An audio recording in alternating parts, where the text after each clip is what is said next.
Il était une fois. Salut les amis. Avant de commencer, laissez un commentaire ci-dessous avec votre pays, l'heure qu'il est et l'endroit d'où vous regardez l'émission. Que ce soit le lever du soleil en Jamaïque, minuit en Californie, l'après-midi à Paris ou le soir en Afrique du Sud. Je veux savoir. Ne restez pas les bras croisés, dites-moi où vous êtes dans le monde. Plongeons maintenant dans le vif du sujet. Ma main, usée par les intempéries, tremblait tandis que je la levais pour frapper à la porte en acajou de la demeure de Bellingham Heights. Sur la plaque en laiton figurait Thaddeus Crane, en lettres élégantes, le nouveau nom de mon fils, et non celui de Timothy que j'avais élevé dans notre petit appartement de Détroit. 3 ans qu'il était devenu millionnaire de la technologie et qu'il avait oublié d'où il venait.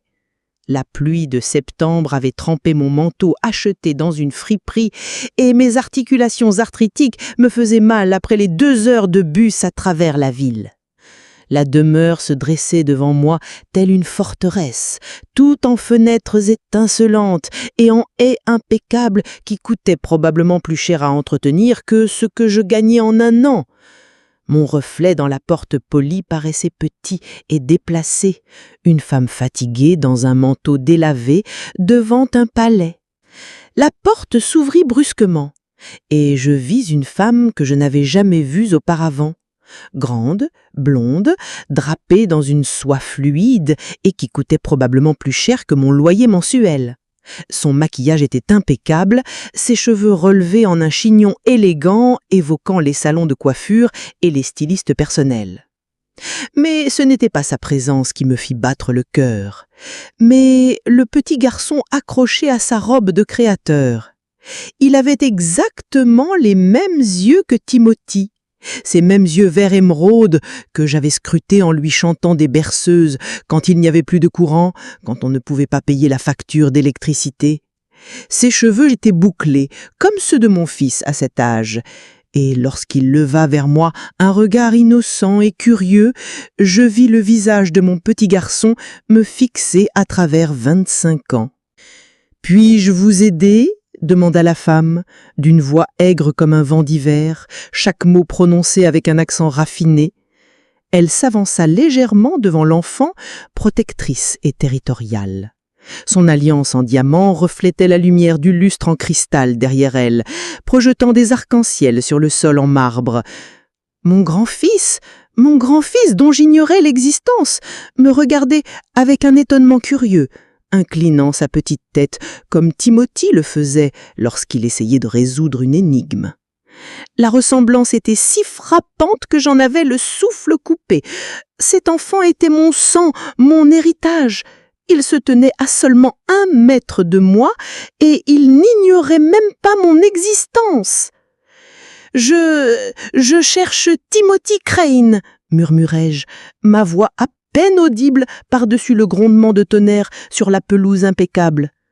Le visage de la femme devint blanc comme un fantôme, son fond de teint parfaitement appliqué se dissipant. Ses doigts impeccablement manicurés agrippèrent le chambranle de la porte jusqu'à ce que ses jointures s'harmonisent avec son teint pâle. Et je vis une lueur dans ses yeux, de la reconnaissance, peut-être même de la peur. « Il n'y a pas de Timothy ici, » dit-elle, mais son regard se porta nerveusement vers l'escalier de marbre derrière elle, trahissant son mensonge. C'est alors que je l'ai entendu, le rire de mon fils résonnant au plus profond de la maison, le même rire que j'avais entendu résonner dans notre minuscule cuisine lorsqu'il a eu son premier ordinateur à 12 ans, lorsqu'il a trouvé comment afficher son nom en lettres colorées sur l'écran. Il y a des sons qu'on n'oublie jamais, peu importe le temps qui passe ou la distance qui s'étend entre vous et celui qui les émet. J'avais 19 ans quand Timothy est né, à peine une enfant moi-même, les mains tremblantes quand je l'ai tenu pour la première fois dans cette chambre d'hôpital stérile de Détroit. Son papa avait disparu dès qu'il a appris la grossesse, me laissant avec rien d'autre qu'une pile de factures impayées et un bébé en route. L'assistante sociale avait suggéré l'adoption, affirmant qu'une jeune mère simple ne pouvait pas donner à un enfant tout ce dont il avait besoin. Mais en plongeant en regard dans ses petits yeux verts, j'ai su que je remuerais des montagnes avant de laisser quelqu'un me le prendre. Nous vivions dans un studio au-dessus de l'épicerie Kowalski sur 8 Mile Road, où les murs étaient si fins qu'on entendait la télévision de Madame Chen à travers le plâtre et les sirènes de la rue en contrebas semblaient ne jamais s'arrêter. Et voilà comment l'histoire se termine. Il était une fois, dans un petit appartement de Détroit, où radiateur fonctionnait à peine, et en hiver, Timothy et moi nous blottissions l'un contre l'autre sous chaque couverture que nous possédions, ses petits doigts enroulés autour des miens, tandis que je lui racontais des histoires de chevaliers courageux et de royaumes magiques où les petits garçons pouvaient devenir tout ce dont ils rêvaient. Je travaillais de nuit au restaurant de Woodward Avenue, servant du café et des rêves aux routiers et aux insomniaques.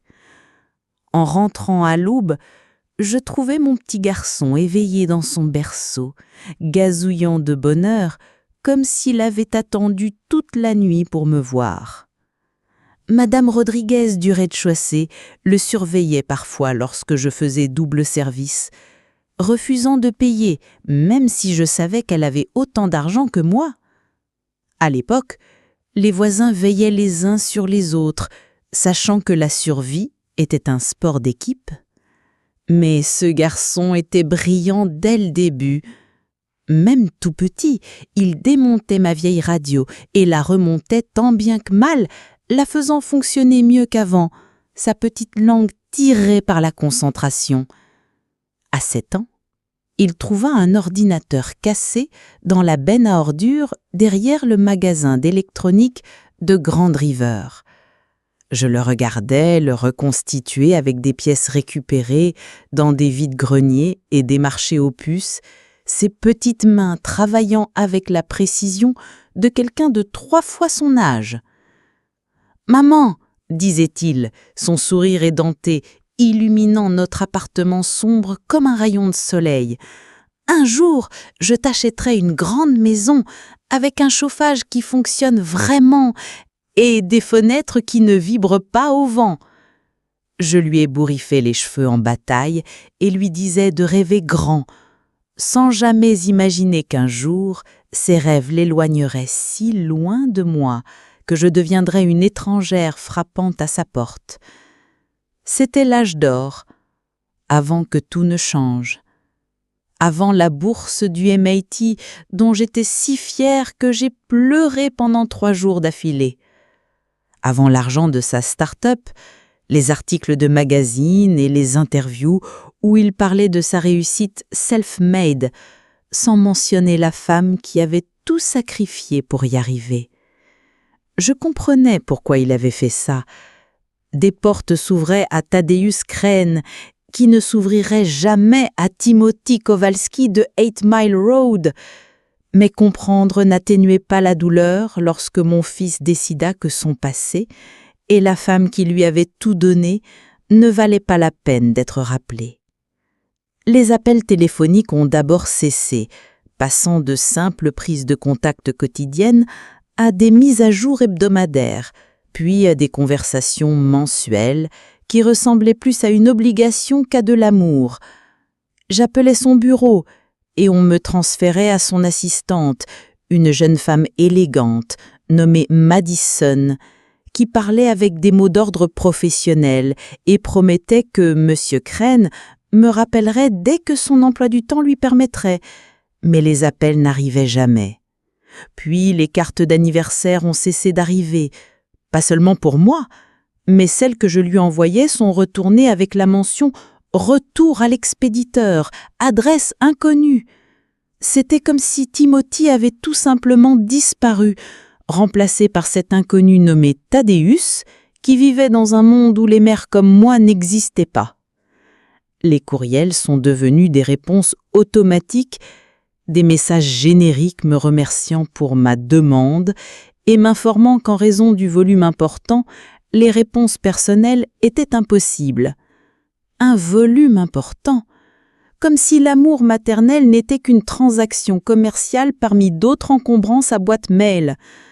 Je me demandais si mon fils avait honte de la femme qu'il avait élevée grâce au bon d'alimentation et à sa détermination, si sa nouvelle vie ne pouvait pas s'accommoder d'une mère qui continuait à découper des coupons et à porter le même manteau d'hiver pendant 15 ans, faute de moyens.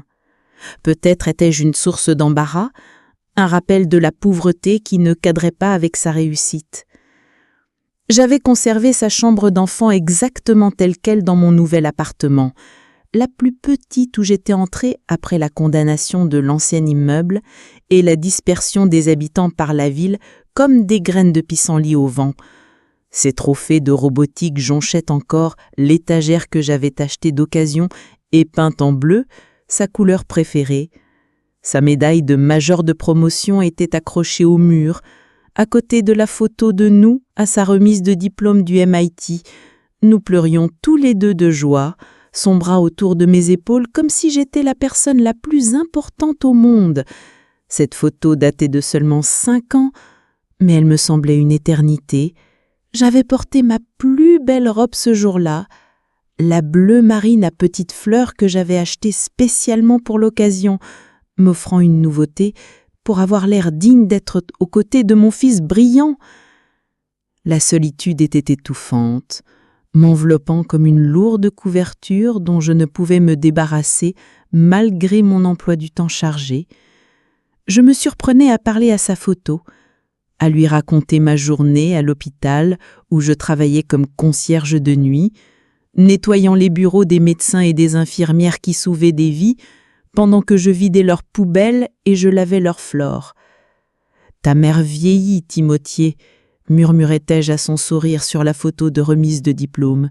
« J'ai terriblement mal au dos à force de me pencher et de soulever des charges. Et le docteur Martinez pense que je suis peut-être atteinte de cette arthrite qui est présente dans notre famille. Mais ne t'inquiète pas, ma puce, je suis toujours fière de toi. Je continue à me vanter de mon fils brillant à qui veut bien m'écouter. Je n'ai jamais parlé à sa photo des avis de collecte qui s'empilaient sur ma table de cuisine comme des feuilles d'automne, ni de la façon dont j'avais commencé à sauter des repas pour pouvoir payer mes médicaments contre l'hypertension et avoir encore de quoi payer le bus. Il était une fois, mardi dernier, tout a basculé au cours de ce qui semblait être une garde de nuit ordinaire à l'hôpital général de Détroit. Je nettoyais l'étage de la direction, poussant mon chariot devant les cabinets de médecins qui gagnaient plus en une journée que moi en un mois, lorsque j'ai entendu le docteur Harrison et le docteur Patel discuter dans la salle de repos. Le docteur Harrison se plaignait que sa fille l'appelait trop souvent, réclamait de l'argent pour ses frais de scolarité à l'école d'art et un soutien émotionnel pour son vernissage. « Parfois, j'aimerais qu'elle me laisse un peu d'espace », dit-il en desserrant sa cravate coûteuse et en se massant les tempes. Ce besoin constant de validation est épuisant. J'ai ma propre vie à vivre. Quelque chose en moi s'est brisé comme une brindille fragile, et j'ai dû m'agripper aux manches de mon balai pour ne pas faire irruption dans la pièce et le secouer jusqu'à ce que ses dents impeccables claquent. Voilà un homme qui se plaignait d'avoir une fille qui avait encore besoin de lui, qui l'appelait encore, qui le considérait encore suffisamment important pour partager ses rêves et ses peurs. J'avais envie de lui crier ce que signifiait une véritable perte, ce que cela signifiait d'avoir élevé un enfant qui se comportait désormais comme si vous n'aviez jamais existé. Le docteur Patel acquiesça avec compassion, convenant que les enfants d'aujourd'hui étaient trop dépendants, trop nécessiteux. Il n'avait aucune idée de ce qu'il tenait pour acquis, le don d'être utile, d'être aimé, de continuer à compter pour quelqu'un dont vous aviez façonné la vie dès le début. Ce soir-là, assise à ma table de cuisine sous la lumière vacillante du néon que je voulais remplacer, j'ai pris une décision qui m'a autant terrifiée qu'euphorisante. J'ai compté l'argent dans mon pot de secours, celui que je gardais caché derrière le poids farine, là où aucun cambrioleur ne penserait à regarder. 43 $ et 16 cents en billets froissés et en monnaie. économiser centime par centime en repas sautés et en kilomètres parcourus à pied au lieu de prendre le bus. De quoi m'acheter un billet aller-retour pour Bellingham Heights et peut-être un petit cadeau pour Timothy si je trouvais quelque chose de valable dans mon budget. Peu m'importait qu'il soit gêné par mon arrivée à l'improvisé, peu m'importait que sa femme, et il devait bien avoir une femme, les hommes qui réussissent comme lui en avaient toujours une, méprisaient mes vêtements d'occasion et mon accent ouvrier. J'étais sa mère. Et les mères ne baissent pas les bras, même quand leurs enfants oublient que l'amour inconditionnel existe. Je l'avais élevé pour qu'il soit meilleur que notre situation, mais je ne lui avais jamais appris à en avoir honte. Cette leçon, semble-t-il, il l'avait apprise tout seul. J'ai passé 3 nuits blanches à réfléchir à ce que j'allais dire, à la façon dont j'aborderais un fils devenu un étranger. Comment frapper à une porte quand on n'est pas sûr d'être le bienvenu? Comment rappeler à quelqu'un qu'on existe quand il a tant travaillé pour nous oublier? Mais je me suis alors souvenu de son corps fébrile pendant l'épidémie de grippe quand il avait 10 ans, de la façon dont il avait murmuré « Je t'aime, maman » entre 2 respirations laborieuses, et j'ai su que ce petit garçon était toujours là, quelque part, enfoui sous des lâches d'ambition et de honte, mais toujours là. Il fallait que j'y croie, sinon j'aurais perdu tout ce qui avait compté pour moi. « Qui est-ce, Vivienne ?» appela une voix d'homme venue des profondeurs du manoir, et mon cœur fit un bond comme un oiseau en cage. C'était Timothy, mais sa voix était différente maintenant, plus grave, plus polie, soigneusement modulée pour masquer toute trace de détroit dans son accent. Les années avaient effacé la 8 Mile Road de son discours, la remplaçant par les tons neutres du succès, qui pouvaient s'intégrer partout et appartenir à n'importe qui. La femme, Vivienne, me lança un regard qui aurait pu figer les flammes de l'enfer, ses yeux bleus calculateurs et froids comme un ciel d'hiver. Juste un livreur, ma chérie. Mauvaise adresse, répondit-elle d'une voix douce comme le miel, mais d'une acuité si tranchante qu'elle pouvait couper du verre. Mais le petit garçon à ses côtés pencha la tête, scrutant mon visage avec la même intense curiosité que Timothy manifestait enfant chaque fois qu'il découvrait quelque chose de nouveau et de fascinant. Ses yeux verts, les yeux de mon fils, mes yeux, transmis de génération en génération de rêveurs obstinés, passaient de mon visage à celui de Vivienne, sentant la tension crépiter entre nous comme l'électricité avant leur âge. Il avait peut-être 4 ans, vêtu de minuscules vêtements de créateur qui coûtaient probablement plus cher que mon budget hebdomadaire en courses, mais lorsqu'il me regarda, je voyais au-delà des tissus coûteux l'âme curieuse qui se cachait en lui. Cet enfant était mon sang, mon héritage, debout à 1 mètre de moi, complètement inconscient que sa grand-mère le cherchait sans même savoir qu'il existait. « Tu as ses yeux », murmurai-je au garçon, et Vivienne resserra sa prise protectrice sur son épaule, ses doigts lourds comme des diamants s'enfonçant dans le tissu de son blazer miniature. Elle savait exactement qui j'étais. Timothy lui avait parlé de moi, lui avait montré des photos, partagé des anecdotes sur son passé. Mais je voyais à son expression que ces histoires n'étaient pas celles qu'on raconte avec fierté.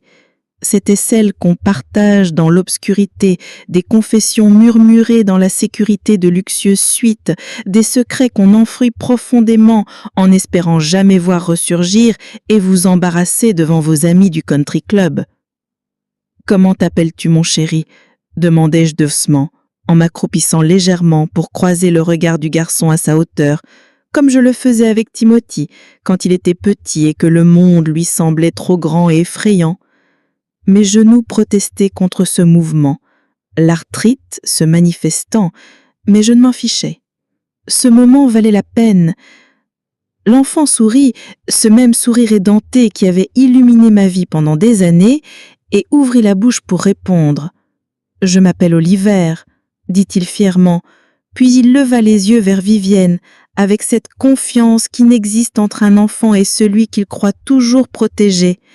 Maman, pourquoi cette dame gentille a l'air triste? Quelqu'un l'a blessée? De la bouche des enfants. Les enfants voient tout ce que les adultes tentent de cacher. Remarque les fractures dans notre armure qu'on pense avoir si bien réparées. Le visage de Vivienne passa par une série d'émotions. Panique, colère, calcul et finalement quelque chose qui ressemblait presque à de la résignation.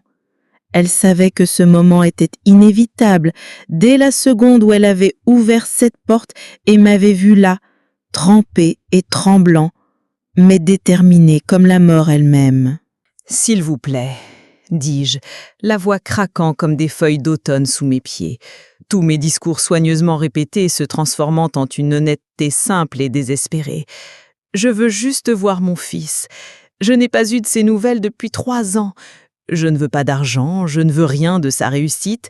J'ai juste besoin de savoir qu'il va bien, qu'il est heureux, que, quelque part dans cette belle vie qu'il a construite, il se souvient qu'il est aimé. » La pluie s'intensifiait maintenant, tambourinant sur les marches de marbre comme des doigts impatients, trempant mon fin manteau jusqu'à ce que je sente le froid m'infiltrer jusqu'aux os. Mais je ne reculais pas, ne demandais pas d'abri. C'était peut-être ma seule chance, et je me retrouverais dans un ouragan s'il le fallait. Le masque soigneusement composé de Vivienne commença à glisser, révélant quelque chose en dessous qui ressemblait presque à de la culpabilité. Sa posture parfaite s'affaissa légèrement, et pendant un instant, elle ressemblait moins à une couverture de magazine mondain qu'à une femme portant le poids de secrets qu'elle n'a jamais voulu garder. Derrière sa perfection de créatrice, je pouvais voir l'épuisement de celle qui avait gardé une forteresse trop longtemps, protégeant un mari qui lui avait demandé de l'aider à oublier l'existence de sa propre mère. « Je sais qui tu es », dit-elle, doucement, sa voix à peine audible dans la tempête. « Timothée, Thaddeus, il m'a montré des photos de sa jeunesse. »« Maman, la dame est mouillée », dit Oliver, en tirant sur la robe de soie de Vivienne de ses petites mains insistantes. « Papa dit qu'il faut aider les gens quand ils en ont besoin. C'est ce que font les héros. » La sagesse des enfants, tranchant les complications des adultes comme un couteau dans la soie. Vivienne baissa les yeux vers mon petit garçon,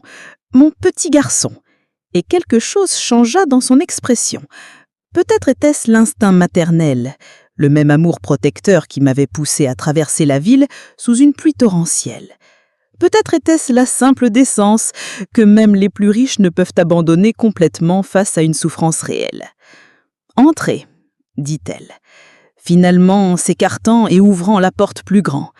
La chaleur intérieure s'est répandue à ma rencontre, chargée de parfums de bougies coûteuses et de fleurs fraîches, et d'une propreté que seul un autre peut procurer. Mais vous ne pouvez pas rester longtemps. Thaddeus a une conférence téléphonique avec Tokyo dans 1 heure. Même sa gentillesse était assortie de conditions, de limites, de frontières tracées en soie et en marbre. Je franchis le seuil, mes chaussures mouillées grissant sur des planchers qui coûtaient probablement plus cher que la plupart des voitures, et me retrouvais dans un monde que je n'aurais jamais imaginé pour mon fils. L'intérieur de la maison donnait l'impression de pénétrer dans un magazine.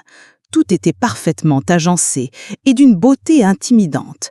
Les folles de marbre s'étendaient à perte de vue, reflétant la lumière des lustres en cristal suspendus comme des feux d'artifice glacés à des scellants si hauts qu'ils semblaient disparaître dans les ombres.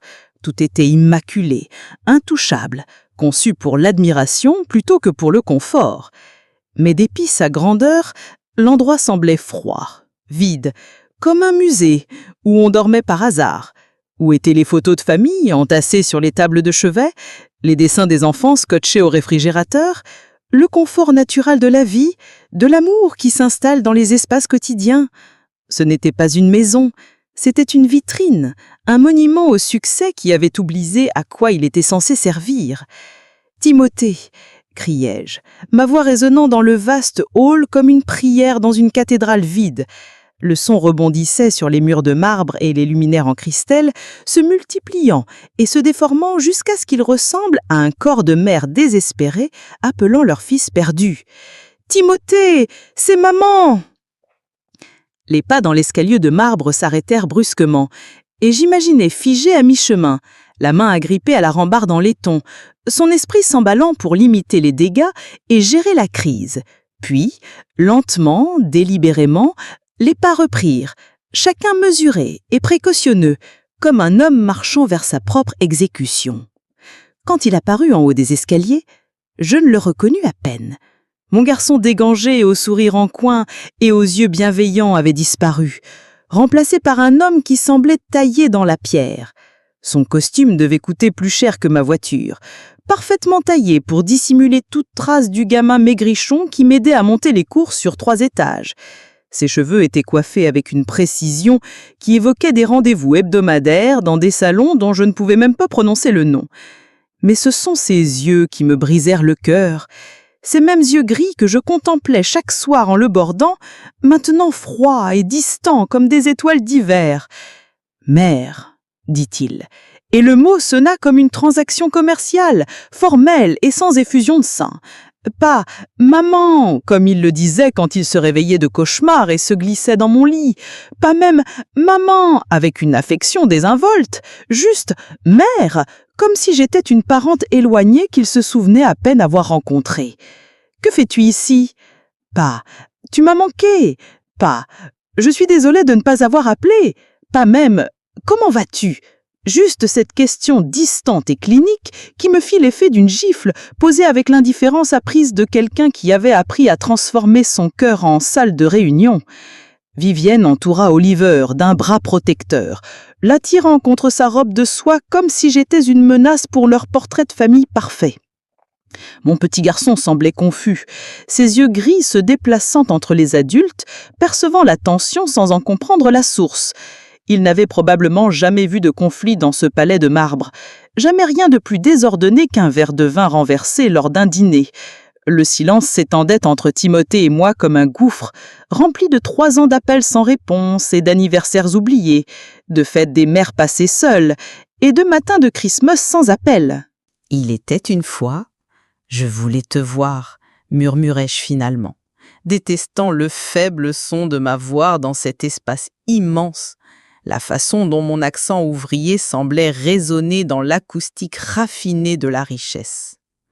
Je voulais savoir si tu allais bien, je voulais rencontrer mon petit-fils. Le visage de Timothy devint blanc, toute couleur se dissipant de sa peau parfaitement hydratée. Il ne m'avait rien dit pour Oliver. Il avait eu un enfant, mon petit-enfant, la continuation de notre lignée, et n'avait jamais pensé que je méritais de le savoir.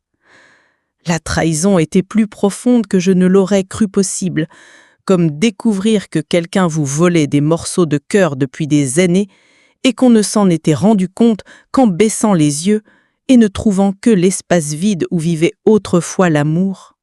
« Qui aurait dû appeler en premier ?» dit-il finalement d'une voix soigneusement maîtrisée. Et ces mots brisèrent quelque chose en moi dont je n'ignorais l'existence.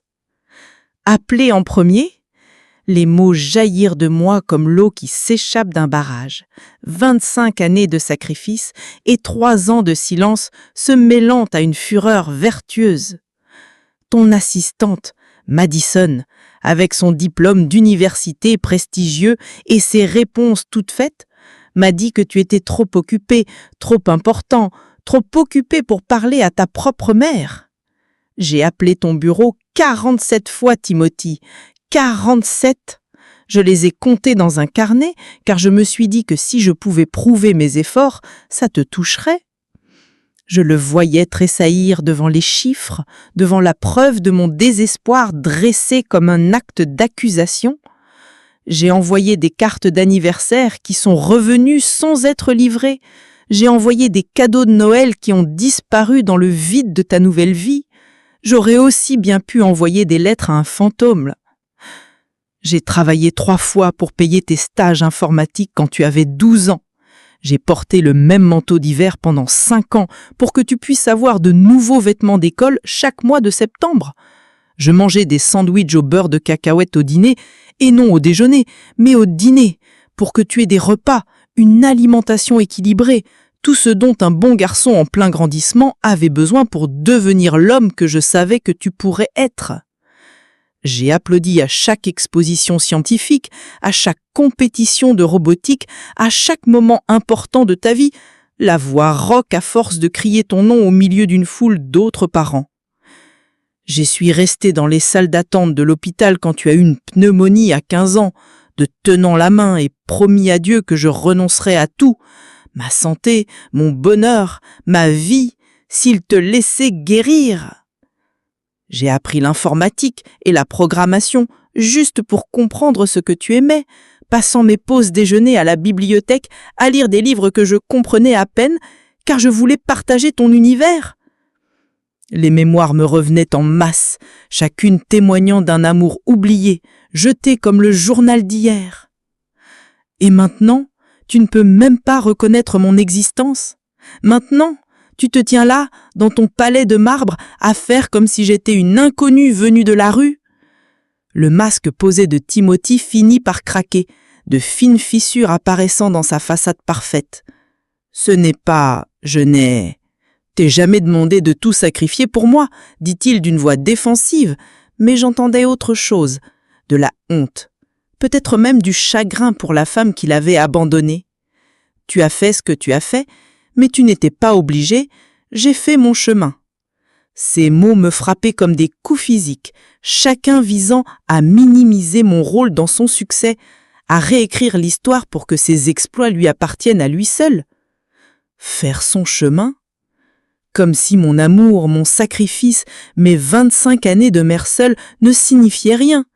Comme s'il s'était tiré d'affaire tout seul, oubliant que c'est moi qui avais acheté ses bottes, qu'il avait appris à les lasser, qui avait applaudi chacun de ses pas vers l'avenir que j'avais rêvé pour lui avant même qu'il sache marcher. À ta façon, j'ai ri, mais il n'y avait pas d'humour. Seulement une douleur si profonde qu'on avait l'impression de se noyer dans un océan de trahison. Le son résonnait sur les murs de marbre, durs et brisés, probablement la première émotion sincère que ces surfaces parfaites aient jamais reflétée. Timothy, tu te rappelles quand tu avais 12 ans et que tu voulais arrêter l'école parce que les autres se moquaient de tes vêtements d'occasion ? Tu te rappelles avoir pleuré sur notre escalier de secours en me disant que tu préférais être stupide que pauvre ? Son visage est devenu pâle, et je savais qu'il se rappelait de cette nuit-là, de la façon dont nous étions assis à contempler les lumières de la ville, pendant que je le tenais dans mes bras et que je lui promettais qu'un jour, les choses seraient différentes. Je t'ai dit que le succès consiste à ne pas oublier d'où l'on vient, mais à se rappeler pourquoi on a travaillé si dur pour s'en sortir. Je t'ai dit que quelle que soit la hauteur atteinte, il ne faut jamais avoir honte de ceux qui ont contribué à construire ton ascension. Je t'ai dit que la vraie force vient de la reconnaissance de ses difficultés et non de leur effacement. Que la valeur d'un homme ne se mesure pas au chemin parcouru depuis ses débuts, mais à l'amour qu'il porte en lui tout au long de son parcours. Mais quelque part en chemin, tu as oublié ces leçons, n'est-ce pas ? Continuai-je, la voix brisée par 3 années de larmes retenues. Quelque part entre le MIT, la Silicon Valley et cette demeure de marbre, tu as décidé que Timothy Kolaski était un handicap, que la femme qui l'a élevé était une honte à cacher comme un secret honteux. Tu n'as pas seulement changé de nom, Timothy, tu as changé de cœur.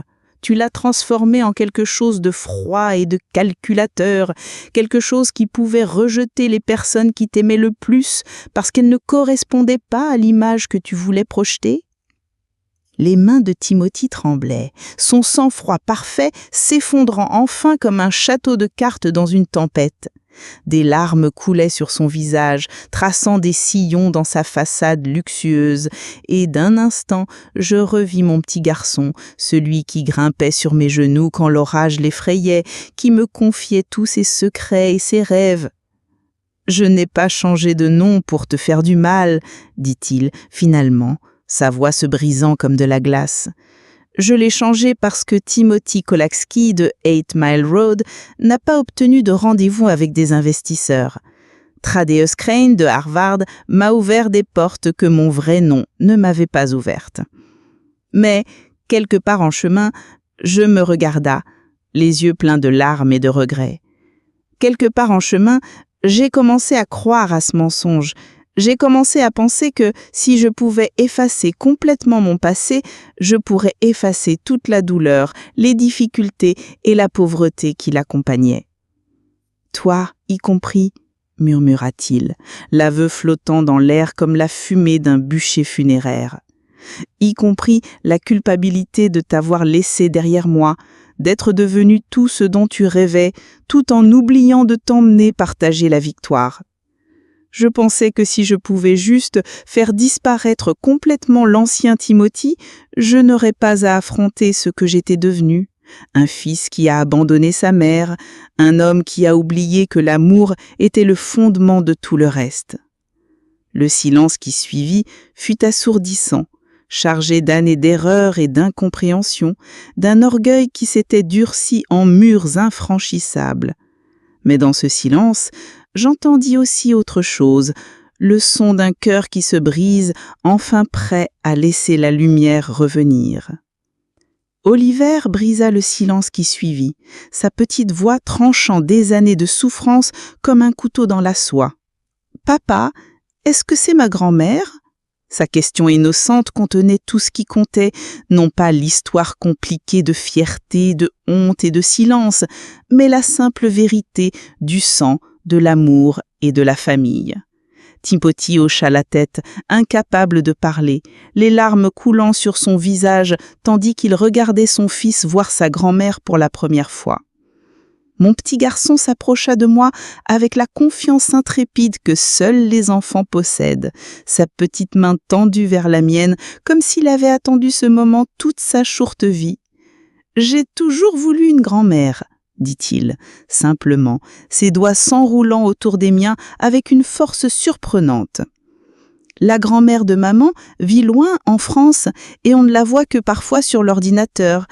Mais tu es là, tu es réel. Ces mots étaient comme un rayon de soleil perçant les nuages d'orage, illuminant un avenir que je croyais perdu à jamais. Je me suis agenouillée à sa hauteur, ignorant les protestations de mes genoux arthritiques, et plongé mon regard dans ses yeux verts familiers qui portaient l'héritage de ma famille à la génération suivante. « Oui, mon chéri, » murmurai-je, le cœur débordant d'amour pour cet enfant que je venais de rencontrer, mais que j'avais aimé avec impatience pendant des années sans le savoir. Je repoussai une boucle de son front, émerveillé par la perfection avec laquelle il combinait les traits de Timothy avec la délicate ossature de sa mère. Viviane avança alors, nous surprenons tous, les larmes aux yeux. Oliver parle tout le temps de son désir d'avoir des grands-parents. Il voit ses amis avec leurs grands-parents aux fêtes scolaires et il demande toujours pourquoi il n'en a pas à proximité. Peut-être, tu pourrais peut-être rester dîner. J'aimerais bien entendre des histoires de Timothy, petit garçon, des histoires vraies, sur qui il était vraiment avant de devenir celui qu'il pensait devoir être. Timothy descendit alors cet escalier de marbre, chaque marche le rapprochant toujours plus de mon fils et non plus d'un inconnu dans un costume de luxe. Arrivé à ma hauteur, il ne dit rien au début. Il me serra dans ses bras comme il le faisait quand il était petit et qu'il avait peur des orages, quand mon étreinte était le refuge le plus sûr pour lui. « Je suis désolé, maman », murmura-t-il dans mes cheveux humides en utilisant le mot qu'il n'avait pas prononcé depuis 3 ans. « Je suis tellement désolée, je pensais te protéger de la honte, mais en réalité, je me protégeais juste moi-même de devoir affronter ce que j'étais devenue. Pourras-tu un jour me pardonner ?» Debout dans cette maison froide et parfaite, tenant mon fils dans mes bras, tandis que mon petit garçon jouait à nos pieds et que sa femme nous regardait les larmes aux yeux, j'ai ressenti quelque chose que je n'avais pas ressenti depuis 3 ans. Je me sentais comme chez moi, non pas parce que le sol en marbre ou les lustres en cristal, mais parce que l'amour avait retrouvé sa place. 6 mois plus tard, Timothy, Il avait légalement changé de nom, disant que Thaddeus Crane n'était qu'un costume qu'il en avait assez de porter, m'a acheté une petite maison à 10 minutes de son manoir. Non pas parce que je l'avais demandé, mais parce qu'il voulait que je sois près de lui, que Oliver connaisse sa grand-mère, qu'il se rappelle chaque jour d'où il venait et de qui l'avait aimé le premier. Maintenant, Oliver passe tous ses week-ends avec moi, nous préparons des biscuits au goût de mon enfance et lisons des histoires de garçons courageux qui n'oublient jamais leur mère. Parfois, ceux qu'on aime se perdent dans le labyrinthe de leurs propres ambitions, mais si on est assez courageux de frapper à leur porte, assez patient de patienter malgré la tempête et assez fort pour dire la vérité même quand ça fait mal, on pourrait bien se retrouver. L'amour n'abandonne pas, même quand tout le reste s'effondre. Si cette histoire vous a touché autant qu'elle m'a touché, abonnez-vous et partagez-la avec quelqu'un qui a besoin de se rappeler que la famille est éternelle, même oubliée un moment. Que feriez-vous si votre enfant oubliait ses origines ? Partagez vos impressions dans les commentaires ci-dessous, je les lis tous, et vos histoires m'inspirent à continuer à partager ces moments qui nous rappellent l'essentiel. À la prochaine, n'oubliez pas, l'amour finit toujours par nous rejoindre.